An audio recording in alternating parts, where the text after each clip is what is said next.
Buenas noches.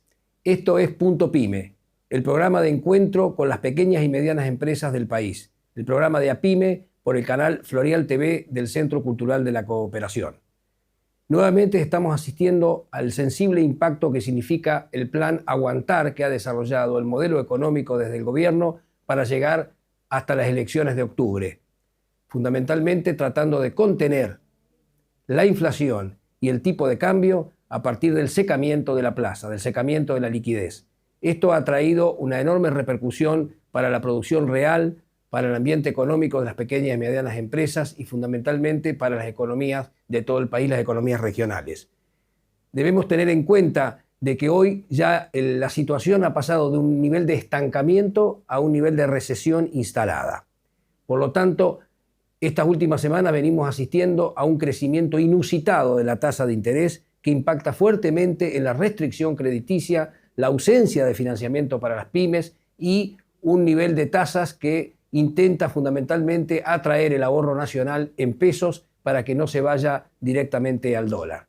En este sentido, queremos dar la alerta desde APYME de que esta es una situación que lleva a un callejón sin salida y que va a tener un costo enorme para la economía real, para la economía productiva. En otro sentido, queremos traer también el análisis en este editorial sobre otras de las medidas que el gobierno viene impulsando, que es la caída del salario real, que si podemos observar, por ejemplo, los números que nos brinda la provincia de Santa Fe, en este sentido, tenemos que el impacto del costo de servicios en las remuneraciones promedio pasó del 9% al 19%. Esto solamente en los salarios registrados. En los no registrados el impacto superaría el 25%. Estos registros de Santa Fe indican que, por ejemplo, en todo el periodo de los últimos 20 meses del gobierno de Milei, el salario de los mercantiles creció un 153%. Los docentes provinciales, un 189%. La jubilación mínima, un 139%. En el mismo periodo, el boleto de colectivo, un 555%. La tarifa de gas, un 913%. Y la de energía eléctrica, un 550%. Un ejemplo, 44 boletos de transporte hoy en la localidad de Rosario, en la ciudad de Rosario, representan el 20% de un salario mínimo. Y estamos hablando de una ciudad donde el impacto sobre el comercio, sobre las pequeñas y medianas empresas es muy fuerte porque es justamente uno de los centros neurales de las pequeñas y medianas empresas. Esto es el costo de vida real, no es la inflación del IPC, el costo de vida real del bolsillo de los trabajadores que afecta al consumo. Sobre la recesión, esto que manifestábamos de que este periodo de estancamiento ha caído en un verdadero proceso recesivo, hace unos pocos días la organización de ADIMRA, de los metalúrgicos, ha señalado de que la metalurgia está en un 15% debajo del piso histórico. No vale comparar interanual con el 2024, dado que ya la recesión estaba instalada. Hay que comparar con el 2023. La industria local, dice ADIMRA, muestra niveles de estancamiento en niveles productivos muy bajos a lo que se suman las importaciones con porcentajes históricos récord. La apertura indiscriminada promete precios bajos a corto plazo, pero sale muy caro a futuro. Un ejemplo claro es la habilitación sin criterios técnicos de importación de maquinaria usada. Se bajan los estándares, se erosiona la competitividad y se pierde el empleo local. Sumado a esto, y como corolario de la baja del salario real, hay una erosión del sistema paritario. Hay paritarias a la baja. Es sabido que el gobierno no está homologando paritarias que superen el 1%, cuando en el mejor de los casos la inflación por el IPC ha dado un nivel de 1,5. Ya hemos tenido en los últimos meses inflación del 2,1 y del 2,3. Y aparentemente todo indicaría que agosto estaría dando arriba del 3%. Es decir, que hay una erosión permanente, pero no solamente en esto que lo podemos ver en el gremio de los mercantiles, que es el mayor gremio nacional con 1.200.000 afiliados, donde la pérdida real del salario de los mercantiles ha sido muy superior a la de otros gremios más reducidos, porque además de no homologarle más del 1%, lo han hecho sin retroactividad y a partir del mes de junio. De modo que acá hay una política muy clara del modelo neoliberal, con carácter libertario, de reducir ostensiblemente el salario real, el costo del trabajador medido en dólares, para poder de esta forma propiciar las inversiones extranjeras que siempre se anuncian y que nunca terminan de llegar. Por otro lado, es importante recordar algunos datos que nos brinda CEPA.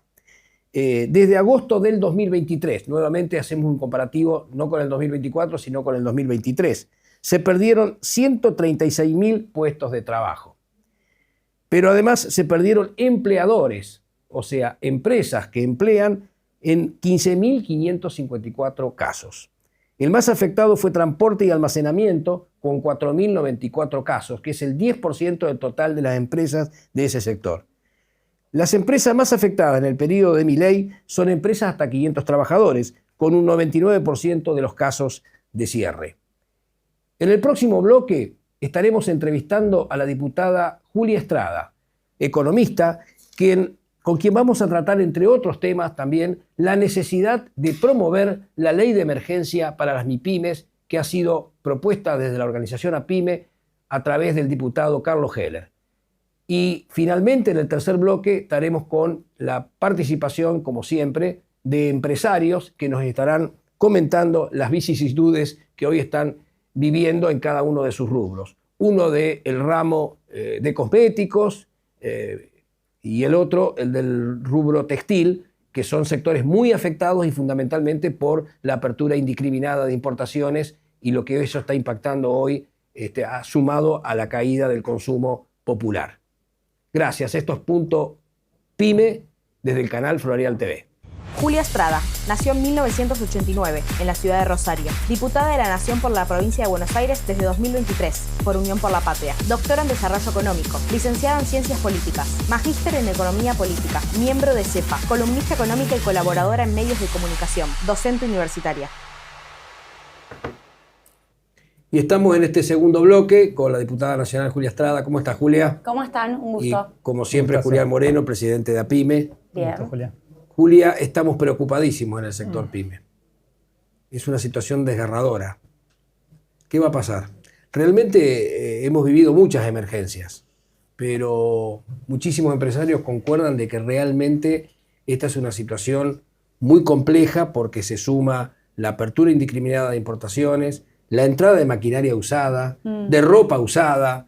La verdad que el tema de la caída estrepitosa del salario real lleva a que estamos en niveles de infraconsumo, con lo cual el mercado interno se ha achicado notablemente y hay una desesperación muy fuerte porque no se le está viendo la pata a la sota, no se está viendo ningún tipo de salida de este tremendo túnel en el que nos han metido los liberales libertarios.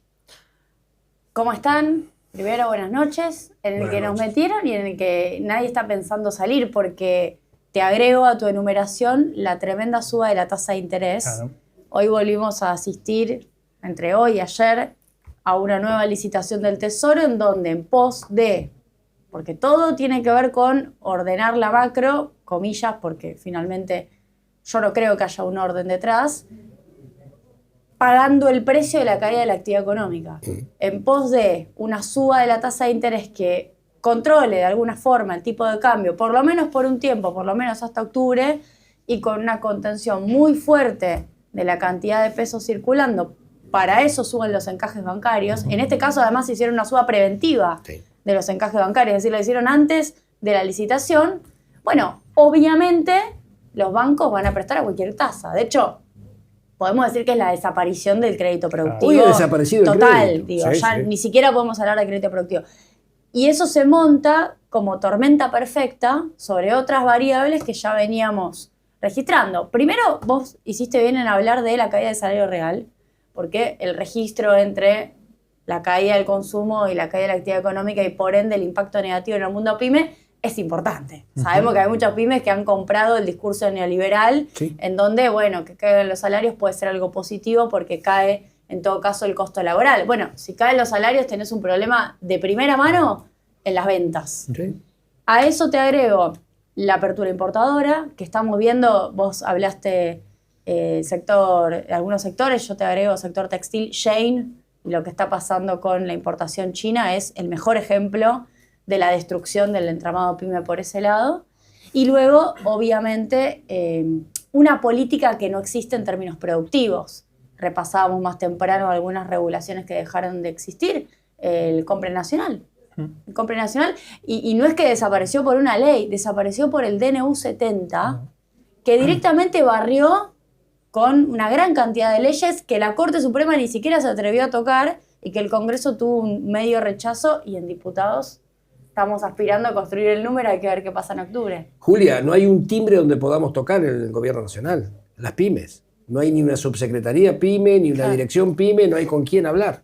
Te lo dicen todos los empresarios, todas las organizaciones. Sí, ya tampoco había muchas esperanzas, porque con esta gestión de gobierno sabemos que el sector productivo, de hecho, fue bastante agredido hasta verbalmente, ¿no? El Día de la Industria creo que fue, en la UIA el mismo Milei hablaba de que la industria viene robando al campo, ¿no? O sea que no era un espacio donde pudiéramos ir a tocar timbre, pero bueno, ya ni siquiera para la pantalla, ¿no? Ya asumen que es un proceso totalmente contrario a la producción. El tema es que no hay país en el mundo con esa cantidad de habitantes, con 50 millones de habitantes, que pueda emplear a su población sin industria, sin aparato productivo. ¿A dónde crees que va?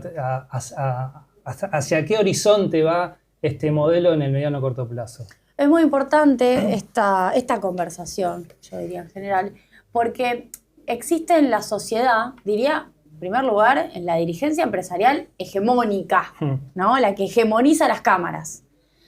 Después en la sociedad, en los grandes medios de comunicación, una idea de que el orden macro era necesario, cueste lo que cueste, ¿no? Si había que romper todo, había que...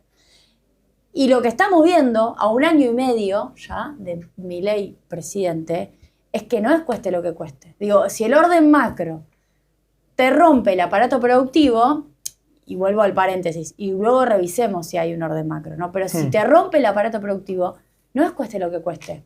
Porque ¿cuál es el proyecto de país en el cual estás pensando si las actividades que pensás promover, por ejemplo en el caso del RIGI, no te generan los puestos de trabajo que te genera el mundo industrial, y particularmente el mundo industrial en términos PYME? Nosotros hicimos un número en el CEPA en donde veíamos que las 3 actividades que crecen, y que está muy bien que crezcan, ¿viste? Porque hay que aclararlo, es una bendición, es una bendición de los recursos naturales. Estoy hablando de agrominería y podemos agregar intermediación financiera, representan el 4,5% de los puestos de trabajo de la Argentina. Y las actividades que caen, en donde tenés industria, construcción, fundamentalmente, y comercio, comercio también es la otra que cae, son el 44,5% de la cantidad de puestos de trabajo de la Argentina. Ni hablar si después lo miramos por tamaño de empresa. Pero ya con esa segmentación sectorial, bueno, yo entiendo que te pueda enamorar Vaca Muerta en términos de divisa, pero no te puede enamorar como única actividad en términos de generación de puestos de trabajo. Este no es un debate saldado en la Argentina. Parece obvio, pero no está saldado en la Argentina. Sí, inclusive yendo al caso de Vaca Muerta y algunos otros emprendimientos que hoy estarían en boga en el tema de hidrocarburos y de gas. Actualmente, días pasados nos comentaba un empresario vinculado al tema de gas, un pyme vinculado al tema de gas, que ha encontrado un panorama desolador hoy en Vaca Muerta. Se han retirado 6 grandes transnacionales del proyecto de Vaca Muerta, y además los cambios que ha habido en la empresa YPF con respecto al personal técnico y superior en Vaca Muerta dista mucho de ser la calidad técnica que necesitan. Dicen, me decía él, no tengo ni con quién hablar con muchos de los técnicos que ha puesto YPF. No, pero además esos sectores requieren de inversiones gigantescas de empresas que no son boliches, digamos, no son pymes, que las decisiones las toman mirando indicadores como puede ser el riesgo país, ¿no? En un país con un riesgo país de 850, no sé hoy cómo estará, pero estaban esos valores esta semana, no hay forma que venga una inversión real vinculada a la economía, porque vos te das vuelta, o sea, tenés que comparar contra la tasa, digamos. Si vos, se supone que el riesgo país implica que Argentina tiene que pagar 8,5% más que la tasa de Estados Unidos, ¿no? Entonces, ¿qué actividad lícita paga eso? Ninguna. Entonces, son anuncios que tienen mucho olor a humo, digamos, ¿no? Que no se terminan concretando. Bueno, entonces, el caso más concreto, Julián y Julia, fue el tema de la decisión de Petronas de no continuar con el proyecto de gas natural licuado. Entonces, no estamos en contra de las grandes inversiones, pero macho, nosotros tenemos que trabajar toda la semana, cada 15 días tenemos que pagar quincena. No, pero además la discusión que se dio adentro del RIGI, el régimen de incentivo a las grandes inversiones, en donde cuando me tocó como diputada intervenir retomé planteos del mundo PYME, es que uno incluso puede plantear un régimen de inversión y creo que desde el peronismo o desde el espacio político que resiste a Milei es necesario pensar para adelante cuáles serían los incentivos para inversiones o proyectos de inversión de gran envergadura, pero no podés pensarlo sin tener contrapartes, porque el problema es que el RIGI no tenía contraparte, que por lo menos requieran generación de puestos de trabajo argentino, nacional, un agregado de valor donde haya contratación,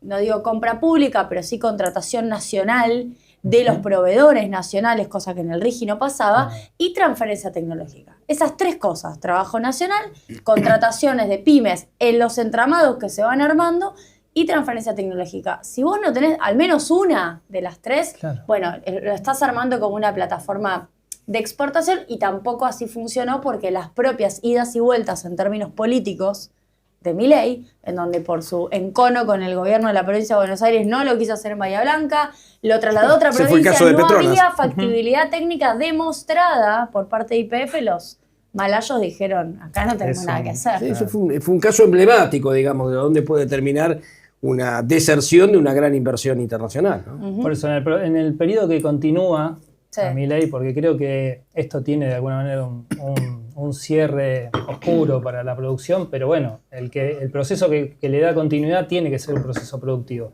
¿Vos crees que, por qué sector te parece que podemos arrancar?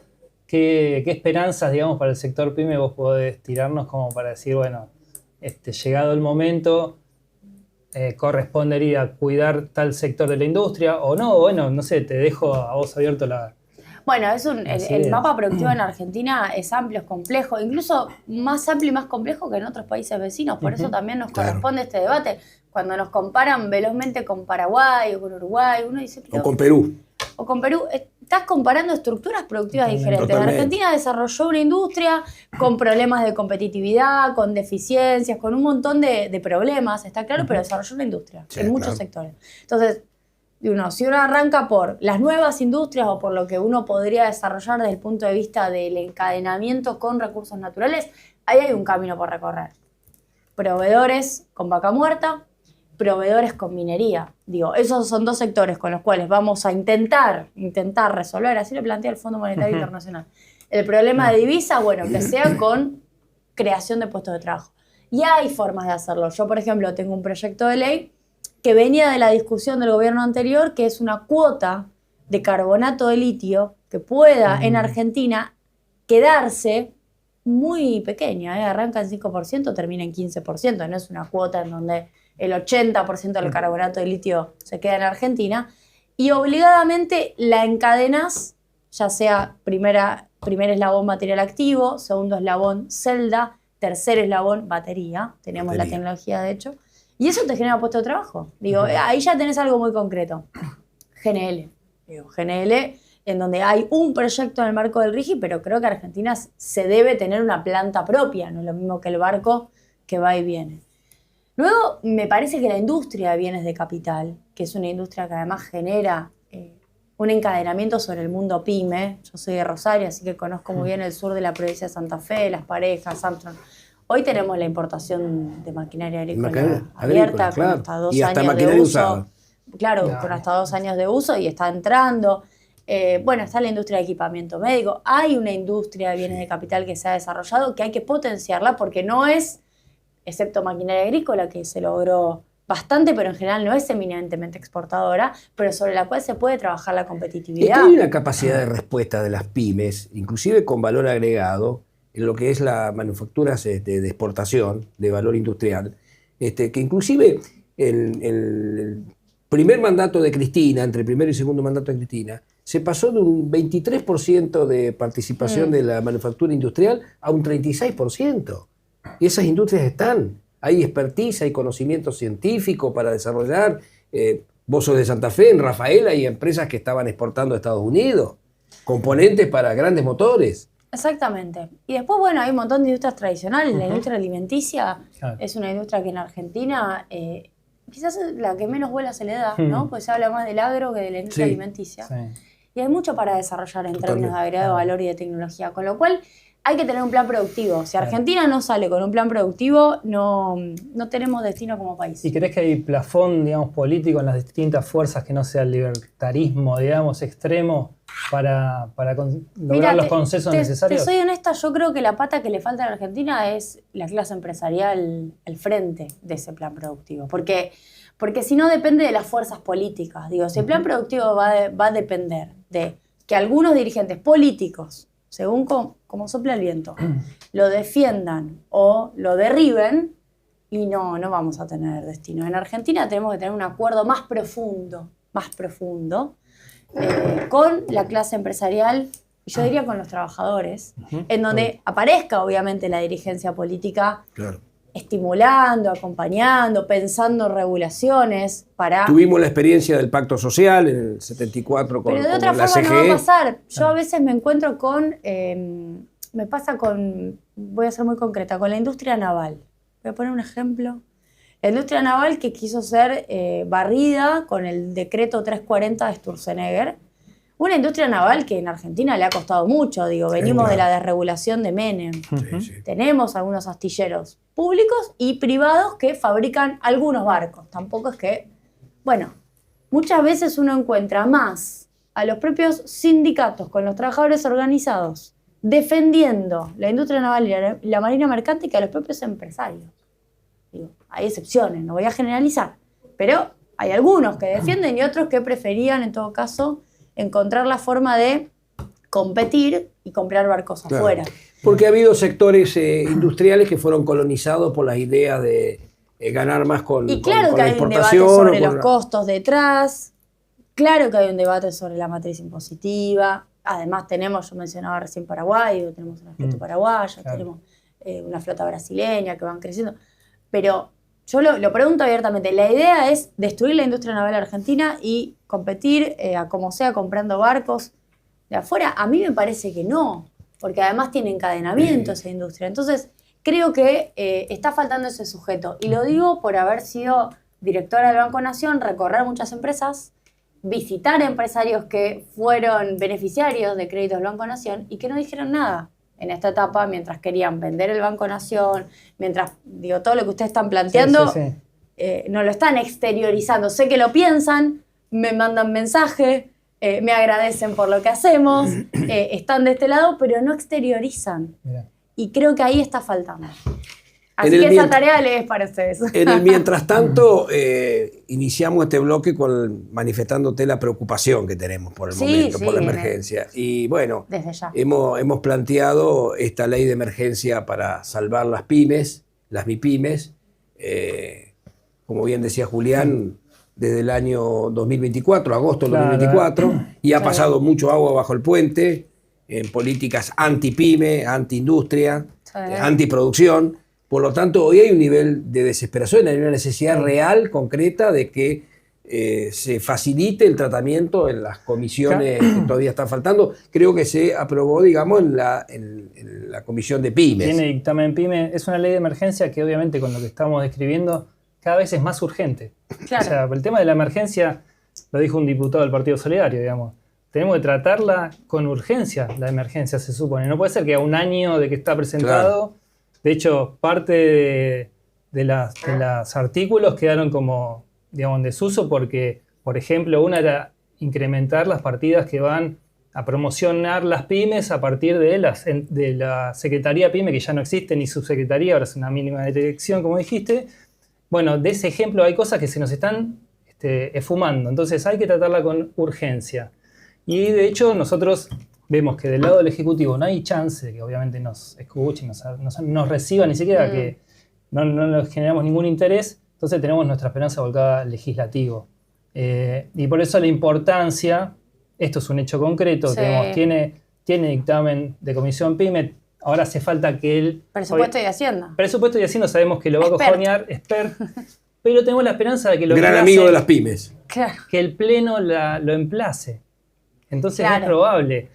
O por lo menos es nuestra esperanza. Entonces, a lo que voy es la importancia de votar ahora las próximas elecciones de octubre. Absolutamente. Porque, digamos, nuestra esperanza está en el legislativo, nada más. En este periodo tenemos que lograr contener este deterioro de la actividad y este deterioro de toda la estructura económica argentina, porque en definitiva cada industria que se cae es muy jodido después recuperarla.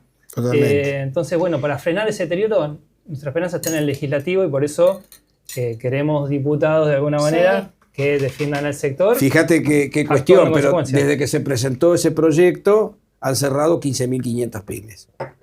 Teníamos los datos ahí para mostrar. La verdad que el panorama en términos de destrucción es tremendo. Y además es un panorama que cuando uno mira... Ahí estamos viendo en la pantalla los datos del ESEPA. 15.564. Y cuando uno mira los números que tiene Julián en su cuadro, el 90%, si no me equivoco, un poco más incluso, son las más chicas. Sí, claro. Hasta 500 trabajadores. Entonces, el 99%. En realidad no estamos hablando de cierre de empresas en términos genéricos, sino que estamos hablando de cierre de pymes. Sí, fundamentalmente. Cierre de pymes. Fundamentalmente. Sí, y además, estas 15.000 y pico es un saldo. O sea, acá hay empresas de muchos años o de pocos años con cierta madurez, si querés, que han cerrado y eso se compensa en el número, se compensa con yo estoy diciendo una cancha de tenis que abrió la semana pasada, ahora que está de moda el pádel, ponele. Exacto. Pero no es comparable. O un comercio perdiste 100 sí, o puestos cuando de trabajo son pymes familiares que después, al cerrarse, cada uno de la familia agarra para otro lado y otro proyecto. La crisis es mayor todavía. Vos decís 15.500 es un drama. No, cayeron 60.000 empresas con más antigüedad y habrán surgido 40, 45 nuevas. Y el saldo te da 15, ¿no? Entonces, yo creo que lo tenemos que evaluar con la gravedad que tienen. 15.000 es un drama, pero creo que es peor. Sí, es peor. Y además hay un fenómeno, no sé si vieron, quizás en este programa lo vienen trabajando, los videos en redes sociales de emprendedores, emprendedoras, muy jóvenes, jovencísimos, de 20, 25, 30 años, todos menores de 30 años, preguntándose, es decir, sin llegar a esta conversación en donde ya determinamos las causas y estamos viendo cómo hacer para resolverlas, preguntándose cómo puede ser que si hice todo, si abrí el Instagram, si promoví mi negocio, ¿cómo puede ser que no vendo? ¿No? Creo que además... Por eso te remarqué lo bien que está señalado el problema del salario real. Hay una disociación tremenda entre la micro y la macro, en la cabeza de la sociedad. Y creo que si no hay una comprensión económica, por eso soy una militante del conocimiento económico, si no hay una comprensión económica de las causas por las cuales, yo me pregunto, ¿esas 15.000 empresas entendieron lo que pasó? Porque ahí es donde por lo menos deberíamos aprender históricamente sobre los errores. Si logramos que esas 15.000 empresas entiendan que es el modelo económico, que no es que son ellos con su gestión o que quizás, o las herencias anteriores, que también es lo que el gobierno intenta instalar permanentemente, la emisión monetaria, bueno, ya con lo de las coimas de Karina Milei se les terminó un poco el cuentito. Claro. Se cayó la careta. Mi preocupación es que permanentemente hay una recaída, es una especie de recaída en los argumentos falaces que nos llevaron al mismo problema de siempre. Claro. A raíz de esto que estás comentando, tenemos algunos testimonios ahora para que nos podrían acompañar e ilustrar de lo que está pasando realmente con los pequeños empresarios. Voy a cerrar el local donde actualmente estoy trabajando. Cierro mi negocio después de 4 años. Cierro mi negocio definitivamente. Si las ventas no me acompañan, voy a tener que buscar otra alternativa. Bueno, está pasando lo que pensamos que no iba a pasar. No se está vendiendo nada. Digo pensamos porque pensé que no me iba a tocar tan así, pero realmente ya es preocupante. Lo que igual más me preocupa de todo esto es que la gente ni siquiera viene al local. Yo ya no sé si eso es un tema mío, de local o de qué. Sé que muchas están igual que yo, que no estamos vendiendo mucho, pero me preocupa de que ni siquiera entra gente. No se está vendiendo nada. Cuando digo nada, es nada. Hace más de 10 años que vendo ropa y en el último tiempo, creo que menos de un año, ponele que 7 meses, no se está vendiendo nada. Antes, por ejemplo, nos entraban 10 personas y bueno, compraban 5 y 5 no.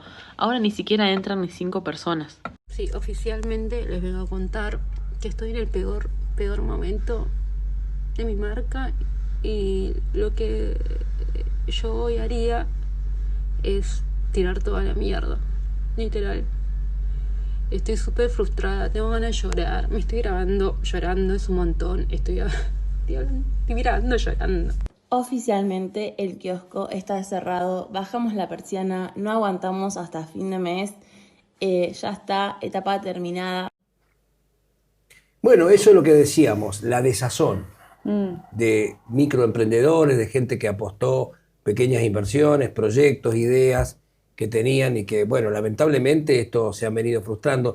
Semana pasada comentábamos justamente un informe de la Unión de Kiosqueros de la República Argentina, UCRA, señor de apellido Acuña, el presidente de la UCRA, que decía que cerraron 16.000 kioscos en lo que va del periodo de Milei. Contribuyendo al argumento de que son más los brutos que los netos. Así es, así es.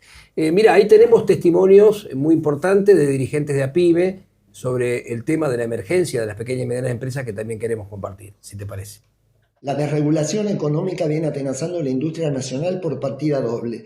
No solo se abandonaron todo tipo de programas, incentivos y ayuda al sector, sino que se viene propiciando la apertura indiscriminada de importaciones, de productos de afuera que ingresan con menos impuestos, mientras que nuestra industria sigue con la misma estructura tributaria. Se ve beneficiada por un tipo de cambio conveniente, mientras que nuestros costos aumentan en dólares y en paralelo aumentan los servicios públicos, particularmente la luz. Esto se da tanto para los productos terminados que compiten con la fabricación nacional como para las piezas, partes, accesorios que originalmente nuestras empresas compraban a proveedores locales y ahora traen de afuera. En síntesis, la industria nacional está en emergencia. Necesitamos detener esta tragedia. Un dato fundamental para medir el mercado interno y la calidad de vida de la sociedad es medir su capacidad de consumo para satisfacer sus necesidades. Son las pymes, mayoritariamente las que generan los bienes y servicios necesarios para ello. No confundirse. Con las importaciones no se salva a nadie. La ecuación es simple. Sin consumo no hay pymes, sin pymes no hay empleo privado. La consigna, recuperar el mercado interno hoy totalmente deprimido, que lo demás viene por añadidura. Las economías regionales sufren de forma absoluta y total la apertura indiscriminada de productos terminados, como puede ser de uva en mesa, como puede ser de productos enlatados, tomate, duraznos, ciruelas, y esto que hace que al pequeño productor de una economía regional, por ejemplo la provincial, el mendocino, el sanrafaelino, que producen su pequeño terreno, es imposible que siga sustentándolo debido a los altos costos que tiene en cuanto a energía, en cuanto a combustible, en cuanto a luz, gas, etcétera, etcétera. Esto hace que desaparezca por completo la economía regional. El 2 de septiembre conmemoramos el Día de la Industria Nacional. ¿Por qué digo conmemoramos? Porque no hay nada que celebrar. Desde que asumió el gobierno del presidente Javier Milei, puso en marcha un modelo económico que excluye a las pymes, excluye a la industria nacional y que favorece únicamente a las empresas extractivas, todas ellas multinacionales. Y esto es una política de Estado del gobierno, es decir, destruir el mercado interno es una política de Estado de este gobierno. Todas las medidas que se han tomado contribuyen a la desaparición de miles de pequeñas y medianas empresas y, por supuesto, de trabajadores. Por eso, entre otras cosas, hemos llevado al Parlamento Nacional una ley de emergencia MIPYME que ya fue tratado en la Comisión de Producción y Pymes de la Cámara de Diputados y que ahora la tienen que ver otras comisiones. Estas medidas que nosotros proponemos sirven únicamente para llegar a la otra orilla, porque dentro de este modelo económico ni las pymes, ni la industria nacional, ni el mercado interno, ni los trabajadores, ni los jubilados tenemos destino.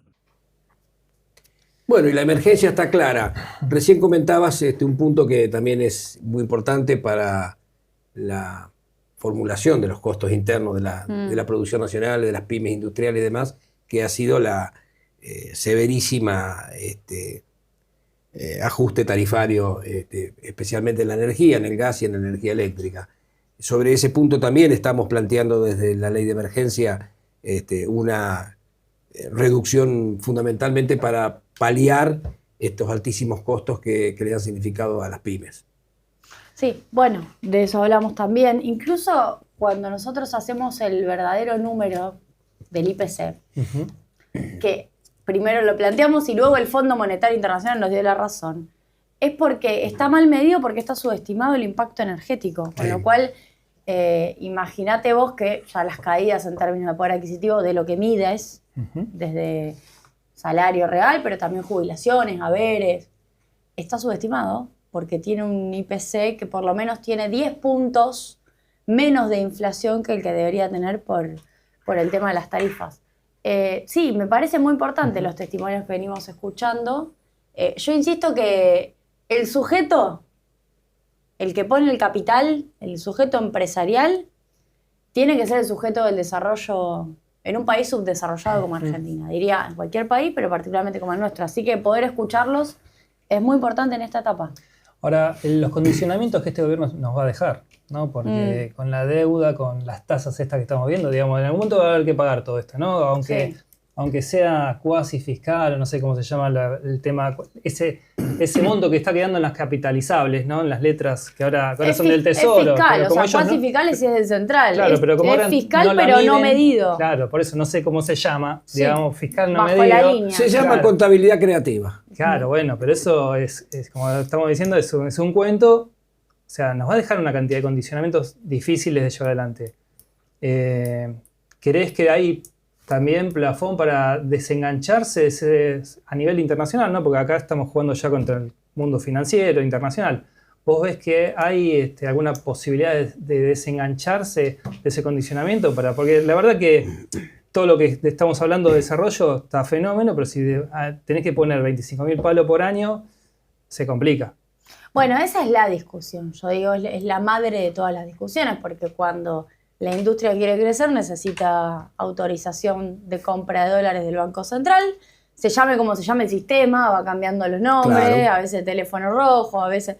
Pero necesita dólares para poder comprar insumos. Ese es nuestro cuello de botella.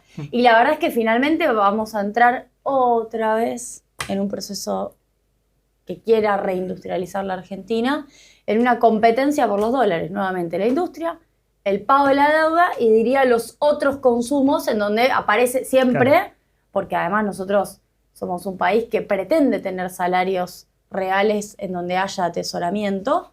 Bueno, atesoramiento en dólares de la clase media o compra de dólares para el turismo en el exterior. Entonces, nuevamente vamos a tener que elegir cuáles son los destinos de esos dólares. Y si la deuda se lleva no solo en concepto de pago de capital, sino en concepto de pago de intereses, una parte importante, bueno, claramente te pone un coto a la suba de salarios reales y al proceso de industrialización. Eso también, digo, mi preocupación permanente es hasta qué punto se comprende que vamos a entrar en una disyuntiva, como se entró en cada gobierno que intentó industrializar, en donde los dólares son escasos. Creo que la reestructuración o la renegociación con el Fondo Monetario, sin dudas, se va a imponer como una necesidad. Claro. Es un factor clave. Hay 20.000 millones de endeudamiento adicional con el FMI. Y Dios quiera que este gobierno no le pida incluso más plata al Fondo Monetario, porque... La tendencia la tiene. Porque nadie descarta que adentro de su propio gobierno no tenga un propio fallido o una propia crisis y vuelvan a recaer en el FMI si es que Caputo no logra ir a los mercados, como ya está diciendo. Vos decías lo del riesgo país. Bueno, Caputo quiere tasa de 8% en dólares, pero con los datos de riesgo país no llega a 8% en dólares. Hoy está superando. Debe estar entre el 11 y el 12%. Claro, hoy está dos dígitos. Claro. Por ende, hoy Argentina no tiene mercado. ¿Cómo hace ya para los vencimientos del 2026? Ni siquiera estamos pensando en un cambio de gobierno. Estamos hablando de este gobierno en su propia gestión para el pago, si además ni siquiera está comprando dólares en el marco del acuerdo con el fondo, en donde el FMI sí quiere que compre dólares y el gobierno no lo hace. Bueno, creo que se abre una discusión sobre la deuda otra vez. lamentablemente volvió a pasar por decreto de necesidad y urgencia, ni siquiera cumpliendo legislativamente lo que corresponde, que es una ley, ni siquiera pasaron una ley. Y hubo diputados que hoy, yo con todo respeto, lo veía a Pichetto y en nombre de él a muchos otros quejarse de las importaciones de Shane. Bueno, diputados que votaron ley bases, que aceptaron que por decreto de necesidad y urgencia haya endeudamiento con el FMI. Ahora está difícil deshacerse de lo hecho.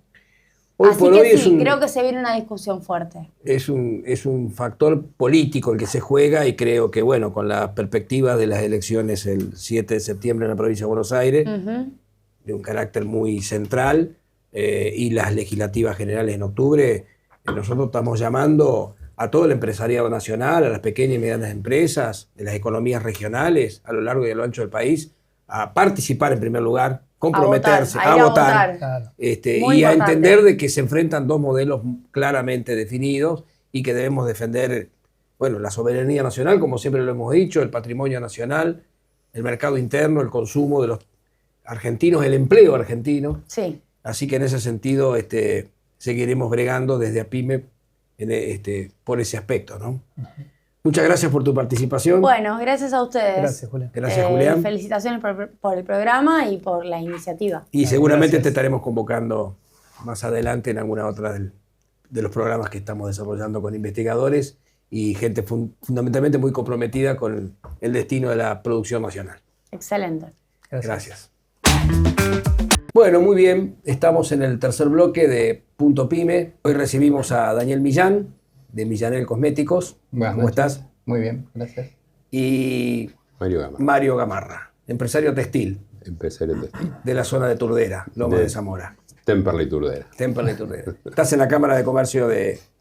Soy vicepresidente de la Cámara de Comercio de Temperley. De Temperley.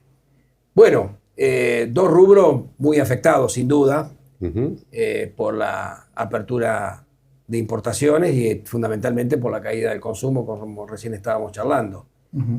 ¿Cómo está hoy por hoy una empresa como la tuya, que además tiene un nivel de empleo muy importante? Nos decía que tenés 330 trabajadores registrados. Hoy nosotros del año 23 al 24 caímos un 35%. Y la caída no paró. Es decir, hoy comparo contra el año pasado, el mismo periodo, y tenemos un 2,5% menos. Y eso que el rubro también se fue achicando, porque hay muchas empresas que han dejado de producir, muchas empresas que están importando. Nosotros, la empresa Millanel tiene una línea propia que comercializa a través de unos catálogos, pero además fabricamos para terceros. Entonces eso nos permite, y aparte somos una empresa muy dinámica, porque somos una empresa cuasi familiar, porque las decisiones se toman en un escritorio con todos hablando al mismo tiempo. Los ravioles del domingo. Claro, tal cual. Entonces tenemos la posibilidad de modificar a veces estrategias, a veces productos. Hoy te puedo decir que nuestra mayor preocupación es la caída del mercado interno. El mercado interno, el precio por unidad es el más bajo a precios constantes históricos de los últimos 3 años. La cantidad de unidades es baja. Nosotros podemos compensar fabricándole a otras empresas, pero la situación es muy complicada. Es muy complicada la nuestra y la de nuestros trabajadores. Esa venta por catálogo es en todo el país. En todo el país, sí. ¿Y cómo se traduce efectivamente ese proceso de comercialización? No, a ver, nosotros tenemos centros de distribución que son independientes, llega la mercadería hasta ahí acceden las revendedoras compran y revenden. Cada uno de esos centros es una unidad de negocio, digamos, que es independiente, que no es nuestra. Nosotros tenemos 200 en todo el país. Ustedes están asentados, perdón Julián, ustedes están asentados en Villa Lynch. Sí. Partido de San Martín. Frente a la Plaza Kennedy. O sea, lo que siempre se conoció como la capital de la industria. ¿Cómo está hoy la situación en la capital de la industria? Y la capital de la industria tiene una cosa, es decir, por un lado no hay gente, pero por otro lado tiene bueno que pues, conseguimos estacionamiento ahora. Porque realmente es muy triste. Siempre fue problemático estacionar en Villa Lynch. Por eso digo. Veredas muy angostas y calles. Ya no.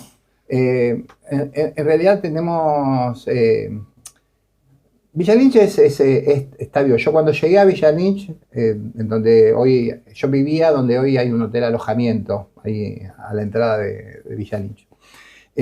En esa época los telares se escuchaban todo el tiempo. Después sobrevino el 90 y empezaron a aparecer, la gente para dejar los galpones dejaba esas máquinas afuera para que se las llevaran. Claro. No las podían vender, se las llevaran, las desarmaba. Había gente desarmándola y se llevaba los fierro viejo. Fierro viejo. De ese momento hasta ahora hemos ido pasando distintos momentos. Era muy... yo vivo muy cerquita, del lado de Capital, pero muy cerquita de mi fábrica. Y es emocionante volver a la noche, volvías 8:30, 9 de la noche y las luces de las fábricas prendidas, claro. Había autos estacionados sobre las veredas y había actividad. Hoy eso no existe. Hoy tenés gente, obviamente, porque es un centro donde hay muchas industrias, pero digo, no ves ese montón de personas tratando de subirse al colectivo que hoy está calmo. Sí puedo decir que por ahí a lo mejor la mayor caída se notó hasta hace 2-3 meses. Es decir, creo que eso obedece también a un saneamiento de las empresas de sus plantillas de empleados. Estos últimos 3 meses como que bueno, que cada uno se ha quedado, es decir, es muy difícil recuperar el recurso. Totalmente, la caída del capital humano es uno de los peores impactos negativos que estamos teniendo hoy en... Vos cuando perdés un trabajador, perdés su historia dentro de la empresa, perdés su experiencia, las capacitaciones, sí. Digo, formales e informales, porque una a veces no necesariamente son capacitaciones formales, a veces son las capacitaciones informales que le dan sus propios compañeros, sus jefes, sus encargados. Hoy es una situación difícil que yo, particularmente hablo por mí, no quiero tomar la representatividad de mi rubro, pero hablo por mí, no le veo caída, no le veo fin. Vos me contabas recién en la previa que estos últimos 20 días fueron terribles. Terribles. ¿A vos te pasó algo similar en el sector? Nosotros después del previo al Día del Padre se empezó a notar una caída, pedidos que se anulaban. Por lo general el comerciante recibe los pedidos hasta el Día del Padre, muchos siguen recibiéndolo después del Día del Padre.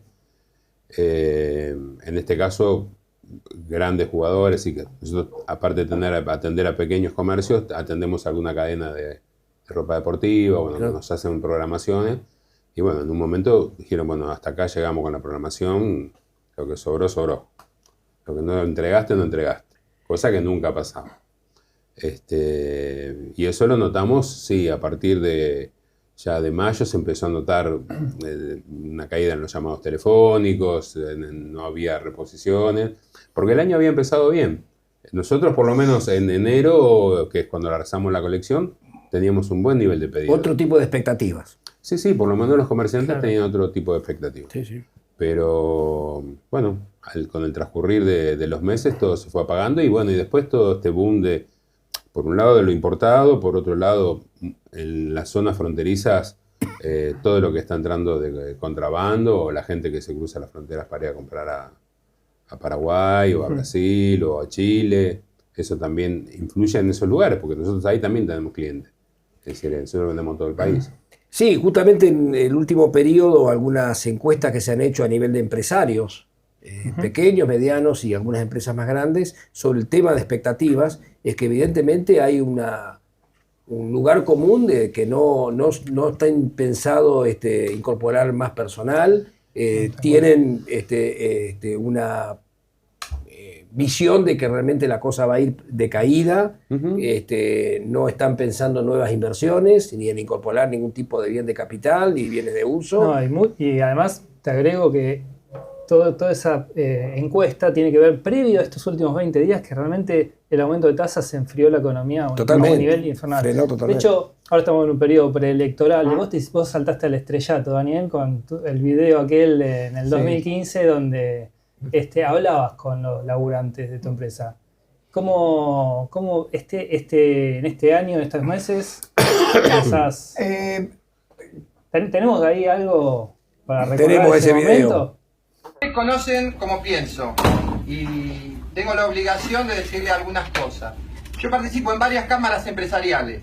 Desde las cámaras empresariales estamos muy preocupados, pero muy preocupados por lo que se viene el domingo. hay dos modelos de país, uno productivo y uno especulativo. Cada uno puede elegir lo que quiera, pero tengan claro que después nos vamos a tener que hacer cargo. Yo en el año 2001 y ahora fueron las únicas 2 veces que tuve que hablar. En el 2001 tuve que proteger 10 puestos de trabajo, ahora son 400. Es muy difícil sostener una empresa productiva cuando todo viene de afuera. Si ustedes consideran que esto puede avanzar en un país donde todo se importe, les digo que se acuerden lo que pasó en el 2001. Los jubilados se ahorcaban en la Plaza de Mayo, se ahorcaban. Muchos de ustedes son demasiado jóvenes para ver esto. Díganme, si el problema es la seguridad y la inflación, ¿cómo la seguridad se mejora sin gente trabajando? ¿Y cómo la inflación se mejora con devaluación de 20 pesos al dólar? Mirá. Sería bueno recordar de que una pregunta, ¿no? ¿Con qué M se dio esto? Esto se dio con la M de Macri, pero hoy se repite perfectamente si no con la M de Milei. Del valor del tipo de cambio, digamos, era totalmente vigente. Tiene plena vigencia. Aparte estamos hablando en un momento que la inflación era de 2 puntos, 2 puntos y medio. Sí. ¿No? Con una actividad aceptable. Claro. No fue el mejor periodo de la actividad los últimos años de ese gobierno, pero había una actividad aceptable. Pero además hay algo que es decir, hoy estamos hablando de empleados que están peleando para sostener sus alquileres. Yo les puedo asegurar que nosotros tenemos una oficina grande que es muy amplia. Si yo en ese momento hacía una encuesta, ¿quién más, quién menos? Había viajado al extranjero. Claro. El que no, estaba poniendo, estaba el plan de las casas, el Procrear. Que todavía hay chicos que accedieron. Ya, estamos hablando de... Cambiaron su auto seguro. Cambiaban su autito, o su primera todavía donde estacionar. Digo, todo eso, yo digo que es el síndrome de la rana. ¿Viste? Cuando vos ponés una olla, la rana en agua fría y la calentás. Si la ponés en agua hirviendo, la rana salta. Si la ponés a calentar despacito, bueno, eso nos va a pasar a nosotros. De a poco hemos ido perdiendo espacio, consumo, hasta incluso capacidad de queja. Sí, el achanchamiento. Estamos achanchados. Porque lo veo yo con la misma gente. La gente está muy preocupada en sostener su nivel de vida. En sostener, pero cuando hablo de su nivel de vida es poder pagar la luz, el agua, el gas, comprar un asado. Ese es el sostener el nivel de vida. Ni hablar de viajar, Ahora, ustedes como empresas familiares, en ambos casos, tienen una posibilidad cercana, directa, de poder charlar con los proveedores, con los clientes más próximos, con el propio personal, porque la verdad que se abre una instancia muy importante en septiembre con la elección en la provincia de Buenos Aires y en octubre con las elecciones legislativas generales, donde evidentemente hay una confrontación de dos modelos claros y donde cae, digamos, el modelo que defiende la industria, que defiende la soberanía nacional, que defiende el mercado interno, que defiende el salario de los propios trabajadores. Creo que en ese sentido poder desarrollar todos estos temas en las cámaras respectivas, con los clientes, con los proveedores, sería un aporte fundamental, tal como lo hiciste en su momento, pero es un ejemplo que vale para todos los rubros, ¿no? Yo creo que... es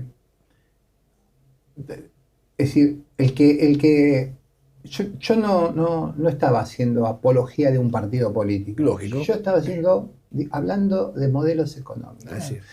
Y los modelos se repiten, y las situaciones se repiten, y los proveedores, que tienen mucho más posibilidad que los trabajadores, porque un proveedor puede variar, mañana yo decido importar en vez de fabricar, y entonces puedo... Pero los trabajadores no pueden decidir eso. Entonces yo particularmente tengo trato con muchos proveedores todo el tiempo, y yo lo que noto es que algunos, en vez de pensar en que esto es una sábana corta, que donde tiremos nos van a quedar los pies, dicen, bueno, pero ¿sabes qué? Y ahora importo, es decir, fabricaba plástico, pero ahora importo bazar de Turquía, y entonces más o menos esa la llevo.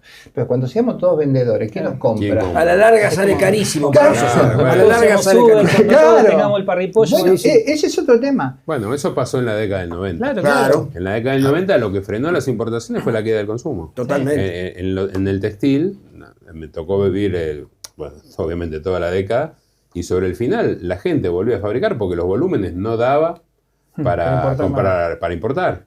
Así y acá es. va a pasar exactamente lo mismo a corto plazo, porque el proceso de degradación acá es mucho más Sí, rápido. y está en una etapa recesiva. Y en la época de Menem, la recesión empezó entre el 97 y el 98, pero ya había varios años anteriores de apertura de Sí, importación. sí. Mientras tanto iba con el engaño de la convertibilidad, un consumo que en algún momento Dios lo iba a pagar, ¿no? Sí, y así además terminó. el tema de el bajar tanto las plantillas estatales y la gente era como que daba un poco de aire porque todos terminaban siendo emprendedores de negocios que a los 3, 4, 5, 6 meses empezaron a teclear y a los 2 años estaban terminando cerrados y sin las indemnizaciones. Digo, había como un ingreso de plata en la masa de gente que hacía parecer que todo venía bien. Yo me acuerdo muy bien porque yo en esa época repartía en la parada y yo iba por una calle buscando negocios y veía, este es nuevo.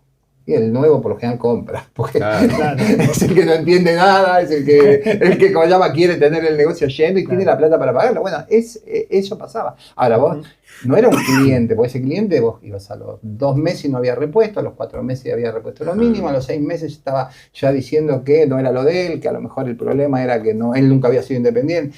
Y la verdad lo real es que son procesos que se han repetido en esta Argentina durante décadas y décadas y décadas. Es decir, es cíclico. Y actualmente, por ejemplo, en el caso de ustedes, Mario, ¿ustedes recurren al financiamiento bancario en general? Sí, nosotros tenemos necesidad porque, por ejemplo, las telas sí las podemos comprar con los valores que nos dan los clientes, pero los talleres, todo lo que es externo, bueno, los gastos fijos, los sueldos, el capital de giro corriente. Eso hay que cambiar los cheques para pagar semanalmente a todos los talleres. Bueno, este nivel de tasas hoy está, la verdad, que impactando negativamente, ha frenado todo. Es decir, esto es un combo perfecto. La tormenta perfecta es esta.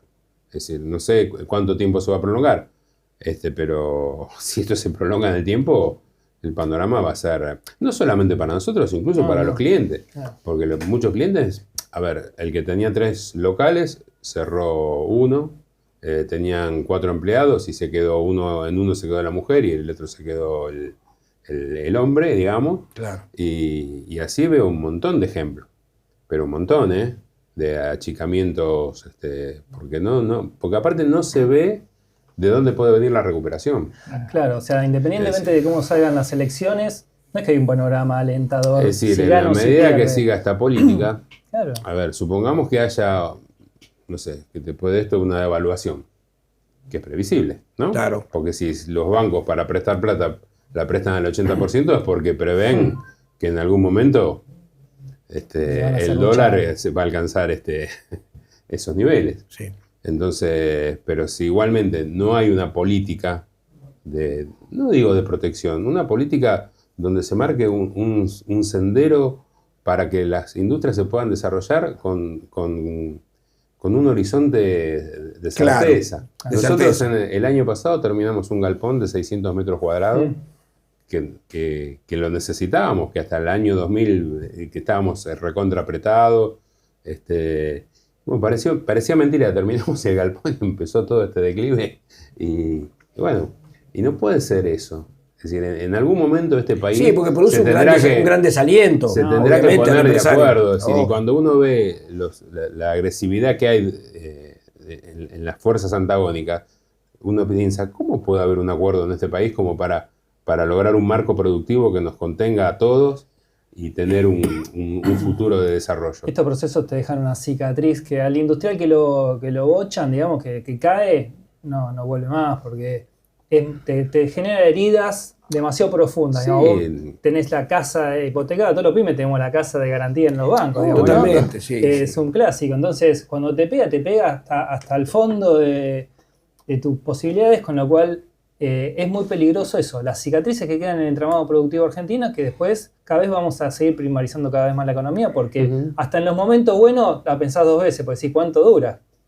El gran enemigo del empresariado siempre es la incertidumbre. Claro. Y este es un momento de gran incertidumbre. Ahora, está bueno también reflexionar de que, justamente con lo que nos dejó el Eternauta, de que nadie se salva solo y de que es un buen momento para sociabilizar la situación con los pares, con los colegas, con la gente que está en las distintas federaciones, cámaras, propiamente en APIME y en diversas organizaciones para tratar de conformar un programa común de salvataje de la pequeña y mediana industria, de la industria nacional, del empresariado nacional. Eso es un llamado que creo que todos tenemos que compartir porque toda esa experiencia de las empresas familiares, todo ese empuje, todo eso, ese expertise que veníamos mencionando, no tenemos que dejarlo que se vaya al tacho, ¿no? Justamente es algo que debemos levantar y utilizar para recuperar el país. Lo que pasa es que tiene que haber una decisión política. La industria en Argentina se desarrolla cuando el Estado se pone al servicio de la producción.